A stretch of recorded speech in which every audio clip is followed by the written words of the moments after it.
Hello everyone, welcome to Kshitij career. तो आज के लेक्चर का टॉपिक है integrated pest management. So this is presented by me. My name is Ashish Lad. I am currently working as agriculture field officer. So सबसे पहले देखते हैं कि व्हाट इज़ आईपीएम। इसका डेफिनेशन देख लेते हैं पहले। IPM is an ecosystem approach to crop production and protection that combines different management strategies and practices to grow healthy crop and minimize the use of pesticide। तो यहाँ पे मैंने एक चीज़ बोल्ड करके रखी है, वो है मिनिमाइज यूज़ ऑफ पेस्टिसाइड। तो इसका मतलब है कि मिनिमाइज करेंगे यूज़, बिल्कुल नहीं करेंगे ऐसा नहीं है। So in integrated pest management we minimise the use of pesticide to grow healthy crop along with other approaches. और एक जो वर्ड मैंने हाईलाइट किया है वो है इकोसिस्टम अप्रोच। तो हमको जो भी हम कंट्रोल मेजर यूज़ करेंगे पेस्ट कंट्रोल के लिए, we have to consider ecosystem approach, यानी उससे एनवायरनमेंट को भी ज़्यादा नुकसान ना हो, इकोलॉजिकली वो सस्टेनेबल हो। इसी तरीके से यदि हम पेस्ट कंट्रोल करेंगे with minimum use of pesticide तो उसे हम कहेंगे इंटीग्रेटेड पेस्ट मैनेजमेंट। देखो दोस्तों, इस टॉपिक में मैं ज़्यादा डीप में नहीं जाऊँगा। हमें एंटोमोलॉजी सब्जेक्ट में एमएससी एंट्रेंस लेवल की नहीं तैयारी करनी है, हमको बस आईबीपीएस एएफओ का एग्ज़ाम क्रैक करना है।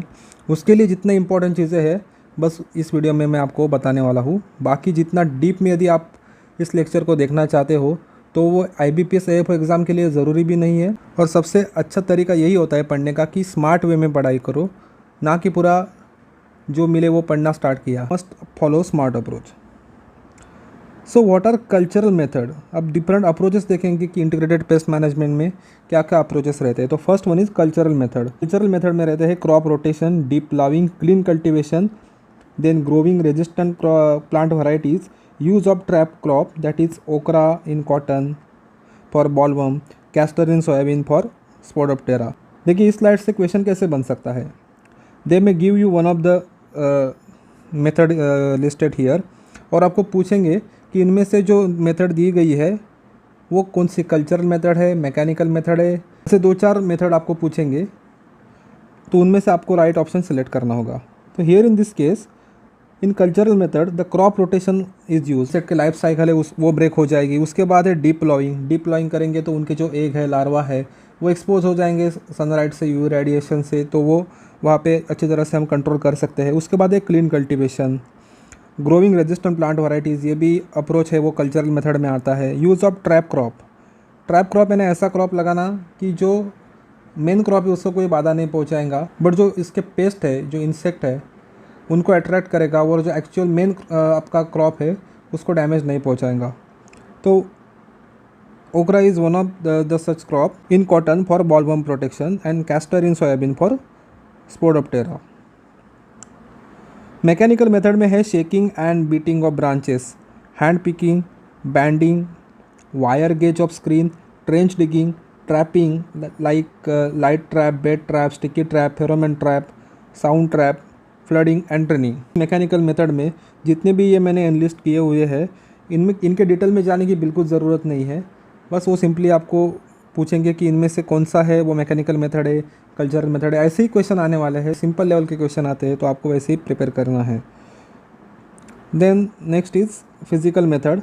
फिज़िकल मेथड में क्या है कि इसमें मैनिपुलेशन रहता है किन चीज़ों का, सबसे पहले टेम्परेचर, देन ह्यूमिडिटी का, उसके बाद रेडिएशंस का। तो ये फिजिकल मेथड। उसके बाद है लीगल कंट्रोल। तो लीगल कंट्रोल में बेसिकली क्वारंटीन रहता है, क्वारंटीन मेजर्स रहते हैं। Adopted various quarantine measures at various frontier area of the country. जैसे बॉर्डर से कोई भी प्लांट मटेरियल हो अपने देश में आ रहा है तो उसको क्वारंटाइन चेक से गुजरना पड़ता है। उसमें से वो चेक करते हैं कि इसमें कोई पेस्ट, कोई डिसीजेस के, इनके कुछ स्ट्रेंस है या कुछ इनके एग है, लार्वा है, ये सब के लिए वो चेक करते हैं ताकि उसका जो प्रोलिफरेशन है वो हमारे कंट्री में ना हो। Domestic quarantine also adopted for some insect pest. तो कुछ एक्ट भी है, उनमें से डिस्ट्रक्टिव इंसेक्ट पेस्ट एक्ट 1914 का। तो इसका आपको साल पूछ सकते हैं आपको एग्ज़ाम में कि डिस्ट्रक्टिव इंसेक्ट पेस्ट एक्ट कब एनेक्ट हुआ था, ऐसा करके। And another important point in this slide is directorate of plant protection quarantine and storage, it is at Faridabad and it is established in 1946। तो ये भी आपको एमसीक्यू में पूछा जा सकता है कि ये डायरेक्टरेट है plant protection quarantine and storage का, वो कहाँ पे है। तो अदर मेथड है जैसे कि बायोलॉजिकल और केमिकल कंट्रोल मेथड है। तो बायोलॉजिकल मेथड ये आपके एग्जाम के लिए वैसे इंपॉर्टेंट टॉपिक है। यदि आप चाहते हैं कि इस विषय पर मैं वीडियो बनाऊं तो आप मुझको कमेंट सेक्शन में इसके बारे में बता देना। बायोलॉजिकल कंट्रोल ये है कि the use of parasitoids, predators, pathogen for the regulation of host plant density, it is called as biological control. तो केमिकल कंट्रोल में आपको तो पता ही है कि various types of pesticides are use to kill the destructive pest. तो ये कुछ इंटीग्रेटेड पेस्ट मैनेजमेंट के बारे में था। अपना जो इसमें से अभी टॉपिक बचा है वो है बायोलॉजिकल कंट्रोल और केमिकल कंट्रोल। केमिकल कंट्रोल अपने एग्जाम के लिए उतना इंपॉर्टेंट नहीं है, बट बायोलॉजिकल कंट्रोल पे क्वेश्चन ज़रूर आ सकते हैं। तो इस विषय पर मैं वीडियो ज़रूर बनाऊंगा यदि आपने चाहा तो वीडियो को लाइक कीजिए और चैनल को सब्सक्राइब भी कीजिए यदि आपने सब्सक्राइब नहीं किया है तो। इस वीडियो को पूरा देखने के लिए धन्यवाद।